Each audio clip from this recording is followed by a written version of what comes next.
সীমান্তরেখা লেখিকা ঝিলিক মল্লিক পর্ব 17। আকশা এতক্ষণ ধৈর্য সহকারে বসে থাকলেও এবার ওর ধৈর্যের বাঁধ ভেঙে গেল।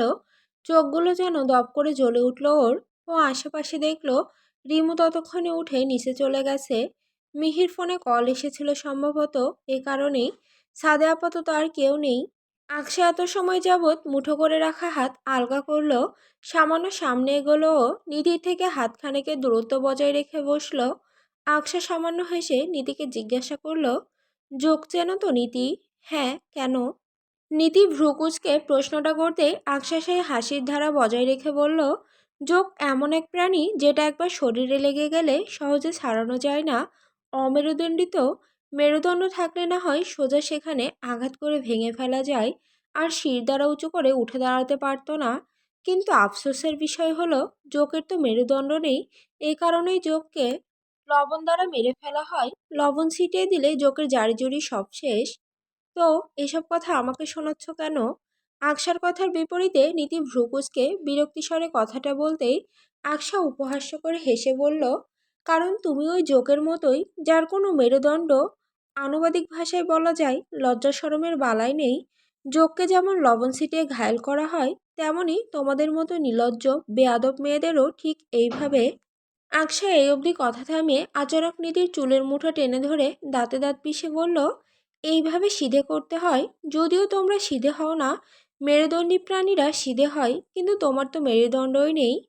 কি করছো? লাগছে, ছাড়ো। নীতি ব্যথায় কুকড়ে উঠে কথাটা বলল। তবে আকশা ওকে ছাড়ল না। ওর কথা শুনে বিপরীতে আরো শক্ত করে চুলের মুঠো চেপে ধরল। নীতিকে সামনে হিঁচড়ে টেনে এনে দাঁত চেপে কঠিন সুরে বলল, কি বলেছিলে মাত্র? মেজবার বুকে তোমার থাকার কথা ছিল? মানে সিরিয়াসলি হাসালে? তোমার মতো মেয়ে মেজবার বুকে কেন তার পায়ের কাছেও কোনোদিন যেতে পারবে না? তোমরা কেমন জানো? তোমরা হচ্ছে রাস্তার মেয়েদের মতো। তোমাদের চোখ সবসময় থাকে অন্যের স্বামীর দিকে। এমনকি তোমাদের এই স্বভাব বিয়ে করলেও যায় না। সারা জীবন এর ওর পেছনে ঘুরে বিভিন্ন ছেলের সাথে ঘেঁষাঘেঁষি করে শেষ পর্যন্ত এক নিষ্পাপ নিরীহ দেখে তার গলায় ঝুলে পড়ে সতীসাধ্য। তবুও দেখো, বিয়ে করেও তোমাদের স্বভাব পরিবর্তন হয় না।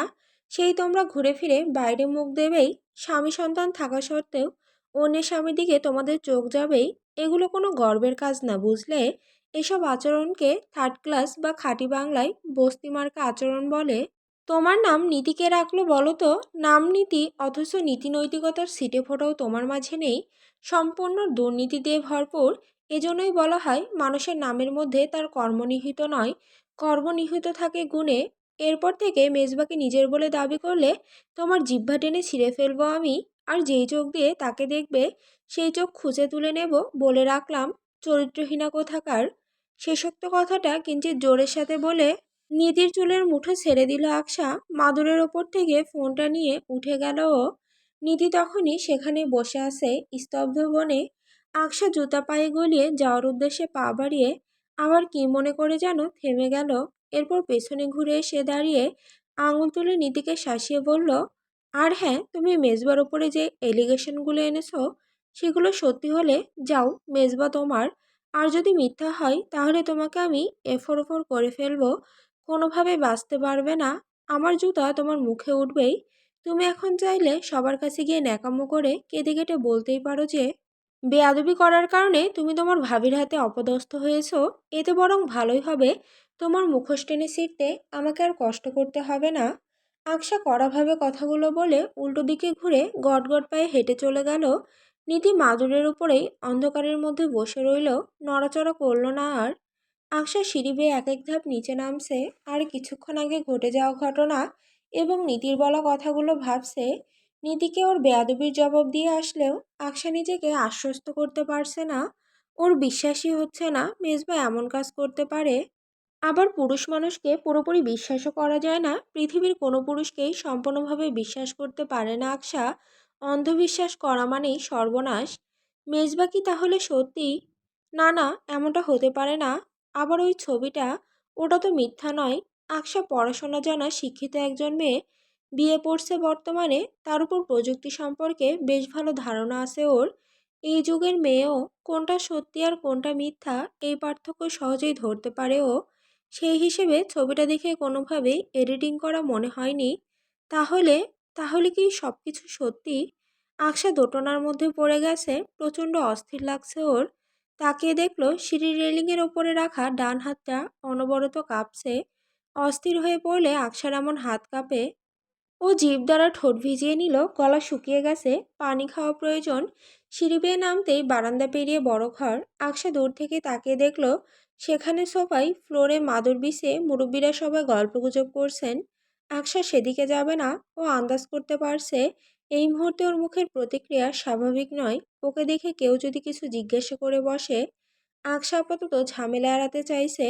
আগামীকাল বাদ পরশু এখান থেকে ফিরবে সবাই, তার আগে এই বিষয়টার নিষ্পত্তি করতে হবে। মেজবার সাথে কথা বলা প্রয়োজন। আকশা মেজবাকে খোঁজার জন্যই বড় ঘরের সামনে থেকে হেঁটে গেল। যাওয়ার পথে ভেতরে তাকে দেখলো ভালোভাবে। মেজবা সেখানে নেই, তার মানে অন্য কোথাও আছে। দক্ষিণ পাশের একটা ঘর আকশার নরদের থাকার জন্য ব্যবস্থা করে দেওয়া হয়েছিল সেই দুপুরেই। আকশা সোজা সেই ঘরে গেল। মিহি আর রিমু মারিয়ার সাথে সেই ঘরে উপস্থিত আছে। মিহি সম্ভবত লাগেজ থেকে ওর কিছু দরকারি জিনিস বের করছিল। আকশাকে দরজার সামনে দাঁড়িয়ে থাকতে দেখে মারিয়া আপু বলল, ও আকশা, এসেছো? আমরা সাদেই যাচ্ছিলাম।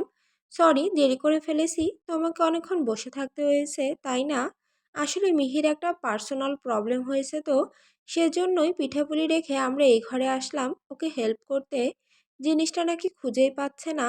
এই দেখো, এখন বেরিয়েছে। যাক, আকশা লাকি চাম হয়ে এসেছে, ও আসার পরেই পাওয়া গেল। মিহি ততক্ষণে স্যানিটারি ন্যাপকিন বের করে সোজা ওয়াশরুমে চলে গেছে। আকশা এসব বিষয়ে মনোযোগ দিল না আপাতত, শুধু হাঁ হোক বলে মাথা নাড়ল। মুখ যথাযথ চেষ্টায় স্বাভাবিক রেখেছে, যেন কিছুই হয়নি। আকশা রিমুকে জিজ্ঞাসা করলো, তোমার ভাইয়াকে দেখেছো রিমু? না তো ভাবি, আমরা রান্নাঘর, বড় ঘর আর ওপাশের বারান্দা থেকে ঘুরে আসলাম কিছুক্ষণ আগে, কিন্তু ভাইয়াকে আশেপাশে কোথাও দেখিনি। হয়তো ভাইয়া আফিফ ভাইয়াদের সাথে বেরিয়েছে, তারাও তো নেই বাড়িতে। তার মানে মেজবাকে এখন পাওয়া যাবে না। এদিকে ব্যাপারটা কোনো সুরাহা না করা অবধি আকশা শান্তি পাচ্ছে না। মনের মধ্যে খসখস করে চলেছে, খুব অশান্ত লাগছে। হৃদয়ে বিধ্বস্ত ঝড় বইছে যেন। হাত পা ক্রমশই ঠান্ডা হয়ে আসছে ওর। একরাশ মাথা ব্যথা নিয়ে আকশা সেই ঘর থেকে বেরিয়ে উদ্দেশ্যহীনভাবে লম্বা বারান্দা ধরে হেঁটে যেতে লাগলো। হঠাৎ সিঁড়ির গোড়ায় আসতে দেখলো মেজবা সিঁড়ি বেয়ে উঠে আসতে দোতলায়। পেছনে আফিফ, আফরিদ আর মারিয়ার চাচাতো ভাই আরফান। আরফানকেই দ্বিতীয়বার দেখলো আকশা। পরিচয় হয়েছে সন্ধ্যায়, সারাদিন বাসার বাইরে ছিল আরফান। সন্ধ্যায় ফেরার পর পরিচিত হয়েছে সবার সাথে। এই ছেলে নীতির ভাই। আকশার কাছে মনে হলো ভাই বোন দুটোই এক। এই ছেলেকে প্রথম দেখাতেই কেমন জানি লেগেছে ওর। আফিফ আফরিদ ভাইয়ারা আসার পর থেকে বেশ সম্মান দিয়ে কথা বলেছে। ভাবি দেবরের সৌহার্দ্যপূর্ণ সম্পর্ক বজায় রেখেছে, বেশ ভদ্র ওরা। এদিকে এই ছেলে দেখার পর থেকেই বারবার কেমন আর চোখে তাকাচ্ছে। সবার সামনে নয়, অগোচরে তাকাচ্ছে। ওই চাহনি মোটেও শনি সংকেত ঠেকছে না আকশার। ও একবারের বেশি তাকায়নি, তবে কোনো পুরুষ এক দৃষ্টিতে পরখ করলে সেটা বেশ ভালোভাবে উপলব্ধি করার ক্ষমতা নারীর জন্মগতভাবেই থাকে। স্বভাবতই আকশাও টের পাচ্ছে। সরাসরি কোনো প্রতিক্রিয়া না দেখালেও ভ্রুকুচকে বিরক্তি ভাব নিয়ে আছে ও। সবাই সিঁড়ি পেরিয়ে বারান্দায় এসে দাঁড়িয়েছে। আকশাকে সেখানে অটলভাবে একা দাঁড়িয়ে থাকতে দেখে সবাই কৌতূহলী হয়ে দেখলো ওকে। মেজবার পেছন থেকে আফিফ জিজ্ঞাসা করে উঠল, আপনি এখানে একা দাঁড়িয়ে আছেন কেন ভাবি? সবাই কোথায়? ভেতরে। আকশা প্রথম প্রশ্নটা জবাব না দিলেও দ্বিতীয় প্রশ্নের জবাবটা দিল, তবে অন্যমনস্কভাবে। মেজবা সবার সামনে দাঁড়িয়ে আছে, আকশাকে এক দৃষ্টিতে দেখছে ও। আকশার দৃষ্টিও মেজবার ওপরই। ও বোধহয় চোখের স্ক্যানার দ্বারাই মেজবাকে বোঝার চেষ্টা করছে। মেজবা সরু চোখে দেখছিল আকশাকে। হঠাৎ ওকে উদ্দেশ্য করে প্রশ্ন করলো, কি হয়েছে? আকশা এবার যথাসম্ভব স্বাভাবিক স্বরে বলল, আপনার সাথে কথা আছে। কি কথা? এখানে বলা যাবে না। আকশা কিছুটা দ্বিধান্বিত হয়ে কথাটা বলতেই মেজবা আশেপাশে তাকিয়ে ভাইদের দেখে বলল, তোরা ভেতরে যা, পরে আসছি আমি। মেজবার বলার সাথে সাথে সবাই হুড়মুড়িয়ে ভেতরে চলে গেল। মেজবা এবার হাতখানেক দূরত্ব বজায় রেখে আকশার সামনে এগিয়ে আসলো। হাত দুটো পেছনে মুড়িয়ে মুখ উঁচু করে বলল, বলো এবার। আসুন আমার সাথে। আকশা আর কোনো কথা না বলেই পেছনে গিয়ে হাঁটা শুরু করলো। মেজবা ভ্রু কুঁচকে ফেললো, তবে আকশার পিছু পিছু হাঁটতে লাগলো।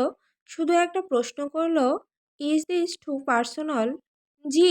আকশার সাথে মেজবা ওদের জন্য বরাদ্দকৃত অতিথি ঘরটার দিকে পা চালালো। আকশা দরজা আটকে দরজার পেছনে হাত ঠেকিয়ে হেলান দিয়ে দাঁড়িয়ে আছে। ওর সামনে ঠায় দাঁড়িয়ে আছে মেজবা। ভ্রু দ্বিমাত্রিকতায় কুঁচকে আছে ওর, চোখে মুখে কৌতূহল। মেজবা কখনো এতটা প্রতিক্রিয়া দেখায়নি কোনো ব্যাপারে, তবে আজ দেখাচ্ছে। আকশার অবস্থা স্বাভাবিক নয়, কেমন যেন অস্বাভাবিক আচরণ করছে মেয়েটা। চোখ মুখ উদ্ভ্রান্ত ওর। মেজবা এই নিয়ে প্রায় মিনিট দুয়েক দাঁড়িয়ে আছে। আকশা কিছু বলছে না, শুধু এক দৃষ্টিতে দেখছে ওকে। মেজবা এবার কিছুটা বিরক্তি স্বরে জিজ্ঞাসা করলো, কি হয়েছে, কিছু বলছো না কেন? টাইম ওয়েস্ট হচ্ছে আমার। প্রশ্নটা করা মাত্রই আকশা চোখের পলকে এগিয়ে এসে মেজবার শার্টের কলার চেপে ধরল।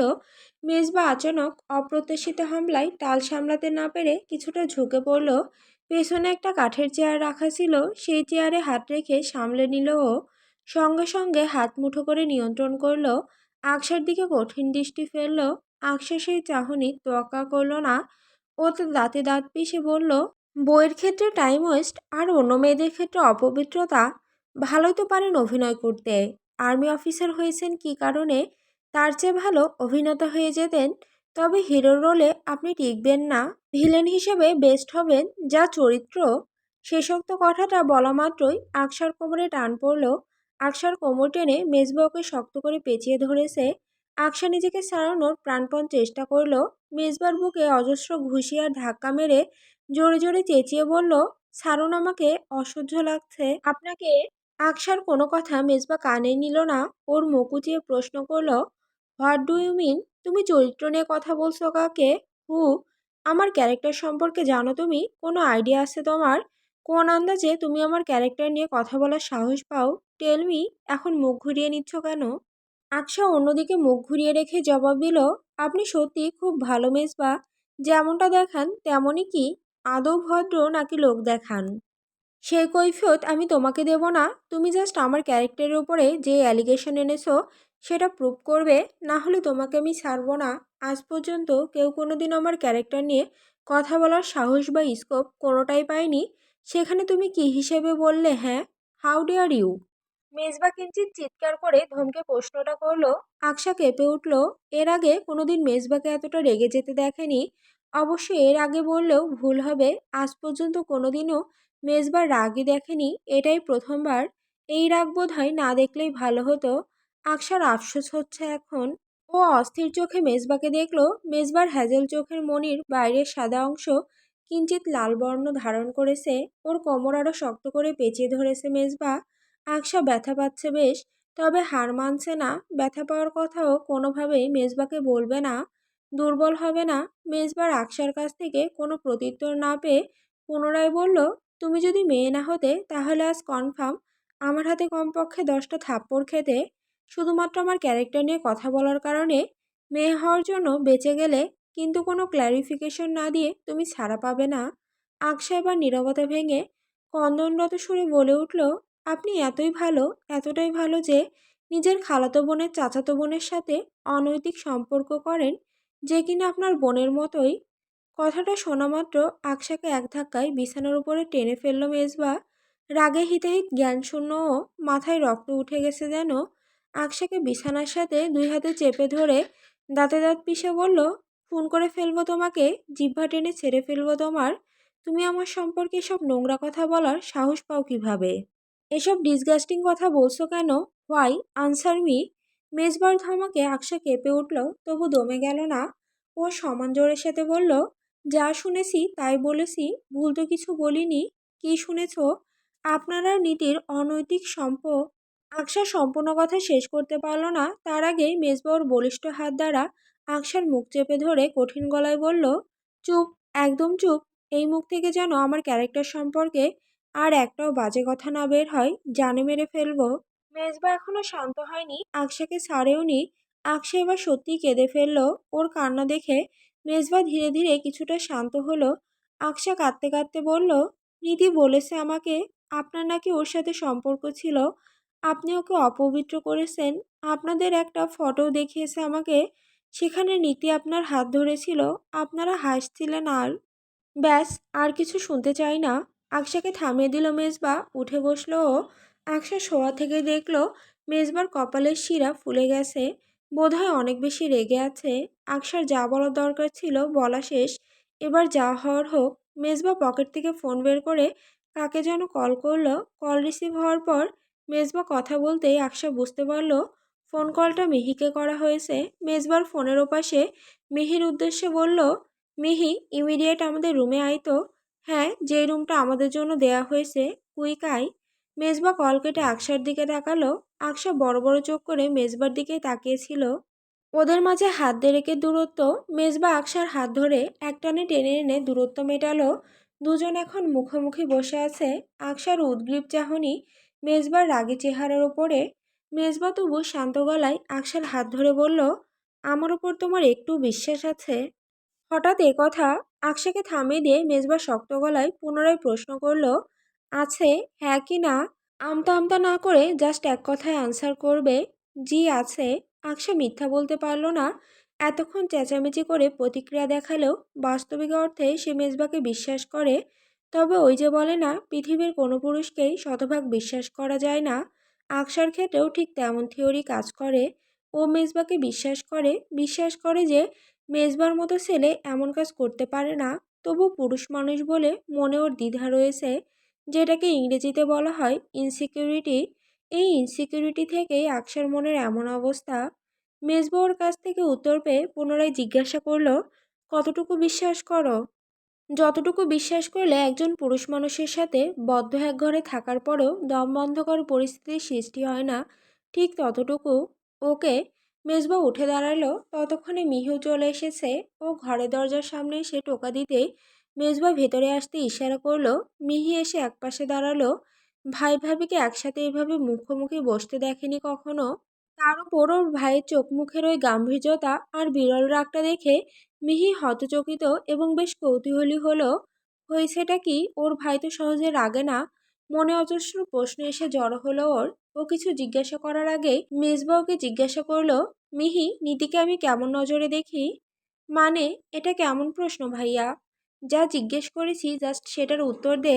বোনের নজরে নীতি আমাকে কেমন চোখে দেখতো? মিহি এই প্রশ্নটা শুনে মাথা নিচু করে ফেলল। কোনো জবাব দিল না। আকশা সরু চোখে তাকিয়ে আছে। মেজবা কি বোঝাতে চাইছে সেটা এখনো পর্যন্ত বুঝতে পারছে না ও। মিহিকে চুপ থাকতে দেখে মেজবা আবারও বলল, চুপ করে থাকার মতো কিছু হয়নি। যা সত্যি সেটাই বলবি। আমি ওকে বোনের মতো ভেবেছি সব সময়। ও কি আমাকে ভাইয়ের নজরে দেখতো? তোমাকে তো ও পছন্দ করতো ভাইয়া, ভাইয়ের নজরে তো কখনোই দেখতো না ও। তোমাকে বিয়েও করতে চেয়েছিল এক সময়, সেজন্য কত কি পাগলামি করা। এমনকি বছর দুয়েক আগে যে একটা অঘটনও ঘটিয়ে ফেলার চেষ্টা করেছিল। ভাগ্যিস। কি অঘটন? এবেলায় আকশা বেশি কৌতূহলী হয়ে প্রশ্নটা করলো। মিহি এবার বলতে লাগলো, নীতি যে ভাইয়াকে পছন্দ করতো এটা আমরা কেউই জানতাম না। এক সময় ও মারিয়া আপুর সাথে আমাদের বাসায় অনেক বেশি যাওয়া আসা করতো। নানান বাহানায় ভাইয়ার কাজ ঘেঁষার চেষ্টা করত। যদিও এগুলো আমরা পরে বুঝতে পারি। নীতিকে ভাইয়া ছোট বোনের মতোই জানতো। ভাইয়ার কাছে আমরাও যেমন, নীতিও তেমনই। কিন্তু এই সুযোগের ফায়দা নেওয়ার চেষ্টা করেছিল নীতি। ভাইয়ার সাথে আমাদের ভাই বোনদের সবার কিছু গ্রুপ ফটো ছিল। ভাই বোনদের ফটো, বুঝতেই পারছো, সবাই হাসি মজা করছে এমন। তো নীতিও এই সুযোগে ভাইয়ের সাথে নিজের কিছু ফটো তুলে রেখেছিল। ভাইয়া তো ওকে বোন ভাবে, তাই স্বাভাবিকভাবে নিয়েছিল। কিন্তু নীতি এরপর যা করলো, ভাইয়ের সাথে তোলা কিছু ফটো আর গ্রুপ ফটো ক্রপ করে দুজনের কিছু একত্রিত ফটো বানিয়ে সবাইকে দেখিয়ে বলে বেড়াতে লাগলো যে ভাইয়ার সাথে ওর প্রেমের সম্পর্ক, খুব গভীর সম্পর্ক। ভাইয়া নাকি কথা দিয়েছে যে ওকে বিয়ে করবে। এসব কথা ছড়ানোর পরে ভাইয়া ইমিডিয়েট ছুটি নিয়ে সোজা ক্যান্টনমেন্ট থেকে এসে সবাইকে বুঝিয়ে বলেছিল যে নীতির সাথে ভাইয়ার কোনো সম্পর্ক নেই। এমনকি ভাইয়া ভালোভাবে সেটা প্রুভও করেছিল। আর নীতিও নিজের দোষ স্বীকার করে নিয়েছিল। ছোট ভেবে সবাই ওকে ছেড়ে দিয়েছিল। ছোট মানুষ, ভুল করেছে, বড় হতে হতে ঠিক হয়ে যাবে। এই কারণে এই 2 বছরে তো সবাই প্রায় সব কিছু ভুলেই গেছে। এখন সব কিছু আবার স্বাভাবিক হয়ে গেছে। কিন্তু হঠাৎ এই পুরনো কথা উঠল কেন ভাইয়া? মেজবা মিহির প্রশ্নের জবাবে কিছু না বলে শুধু বলল, নীতি কোথায়? ওকে ডেকে আন এখনই। মিহি দৌড়ে নীতিকে ডাকতে চলে গেল। আকশা তখনও বিছানায় বসে আছে। মনে প্রশান্তির ঢেউ বইছে যেন। অস্থির হৃদয় এতক্ষণে শান্ত হয়েছে। বুক ধুকপুক করছে না এখন। আকশা আর চোখে মেজবাকে দেখল। ওর ঠোঁটের কোণে একেবারে সূক্ষ্ম হাসির রেখা। আকশা মেজবাকে কিছু বলতে চাইছিল, তার আগেই মিহিকে দেখা গেল নীতির হাত টেনে ধরে ঘরের ভেতরে নিয়ে এসেছে ও। নীতিকে টেনে সামনে এনে দাঁড় করিয়ে ও হেসে হেসে বলল, আসতে যাচ্ছিল না ভাইয়া, টেনে নিয়ে আসলাম। আকশা নীতির মুখের দিকে তাকালো। কিছুক্ষণ আগেও হম্বিতম্বি করা ভাবটা এখন নেই, মুখ চুপসে গেছে একদম। মেজবাকে দেখে গুটিসুটি মেরে দাঁড়িয়ে আছে, দেখেই বোঝা যাচ্ছে ওকে জোর জবরদস্তি করে এখানে আনা হয়েছে। ওর চোখ মুখে ভয়ের ছাপ। আকশা মনে মনে সামান্য হাসলো। মেজবাবুকে হাত গুজে রুড়ো গলায় নীতিকে প্রশ্ন করলো, তোর সাথে আমি কি করেছি নীতি? নীতি মাথা নিচু করে দাঁড়িয়ে থাকলো। মেজবা ধমক দিয়ে বলল, কি হলো, এখন মুখ থেকে কথা বের হচ্ছে না কেন? বল কি করেছি? ভাইয়া, আসলে আমি যা যা তোর ভাবিকে বলেছিস সেই কথাগুলো এখন যদি এখানে প্রমাণ সহকারে প্রেজেন্ট করতে না পারিস, তাহলে তোকে ক্যান্টনমেন্টে নিয়ে গিয়ে আর্মি স্টাইলে পেটাবো। ভাইয়া! মেজবার হুমকি শুনে ভাইয়া বলে কেঁদে ফেলল নীতি। আচানক মেজবার পায়ের কাছে বসে পড়ল ও। ওর পা জড়িয়ে ধরিয়ে বলল, আমি আর কখনো এমন করব না ভাইয়া, এবারের মতো মাফ করে দাও। স্যার, আমার ক্যারেক্টারের ওপর কেউ কোনো অ্যালিগেশন আনার চেষ্টাও করলে তাকে ছেড়ে দিই না আমি, দূরে সর। নীতিকে পা দিয়ে ঠেলে সরিয়ে দিল মেজবা। মিহি দাঁড়িয়ে দেখছে সবকিছু। এই মেয়ে আবার ঝামেলা পাকিয়েছে। মেজবা এবার ডাকলো, আকশা। আকশা উঠে আসলো। মেজবা নীতিকে উদ্দেশ্য করে বলল, নেহাতি মেয়েদের গায়ে হাত তুলি না, না হলে তোর কানের নিচে ঠাটিয়ে চর বসিয়ে দিতাম কটা। আকশা, ওর গালে দুটো থাপ্পড় বসাও, একটা তোমার তরফ থেকে আর একটা আমার নাম করে। আকশার আদেশ পেতে দেরি, কিন্তু কাজটা করতে দেরি হলো না। এগিয়ে গিয়ে মেজবার পায়ের কাছে বসে থাকা নীতিকে টেনে তুলল। তারপর খুব জোরে ওর গালে দুটো চর বসিয়ে দিল। মেজবা আকশাকে এক পলক দেখে মৃদু হেসে বিড়বিড় করে বলল, দ্যাটস মাই গার্ল।